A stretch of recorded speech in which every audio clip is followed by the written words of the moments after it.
Hello बच्चों, चलिए प्रश्न पढ़ते हैं। प्रश्न दिया है, एक स्वस्थ मनुष्य का रक्त होता है। विकल्प ए है क्षारीय, विकल्प बी है उदासीन, विकल्प सी है अम्लीय तथा विकल्प डी है उपरोक्त में से कोई नहीं। तो इस प्रश्न में हमसे एक स्वस्थ मनुष्य के रक्त के विषय में पूछा गया है, अर्थात इस प्रश्न की जो मुख्य अवधारणा है, मुख्य अवधारणा जो इस प्रश्न की है वह रक्त के विषय में है। रक्त, तो चलिए जानते हैं रक्त को कि रक्त किस प्रकार से होता है तथा इसका जो सामान्य जो मनुष्य का रक्त होता है वो कैसा होता है। तो जो सामान्य मनुष्य में जो रक्त होता है वह काफी सारी कोशिकाओं से और काफी अलग अलग चीजों से मिलकर बना होता है। जैसे कि इस रक्त में सम्मिलित होते हैं आरबीसी यानी कि लाल रक्त कणिका, इसके अतिरिक्त इसमें होती है डब्ल्यूबीसी यानी कि श्वेत रक्त कणिका तथा प्लेटलेट्स, इसमें ये कोशिकाएं उपस्थित होती हैं जो कि रक्त का लगभग 45% भाग बनाती हैं।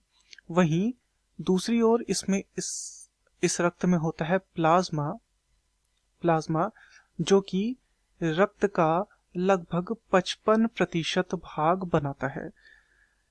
ये जो प्लाज्मा होता है, प्लाज्मा भी भिन्न भिन्न चीजों से मिलके बना होता है। इन्हें देखते हैं तो जो प्लाज्मा होता है उसके अंतर्गत देखने को मिलता है जल, इसके अतिरिक्त लवण इसमें देखने को मिलता है, इसके अतिरिक्त एंजाइम तथा आदि आदि चीजें इसमें देखने को मिलती हैं प्लाज्मा के भीतर।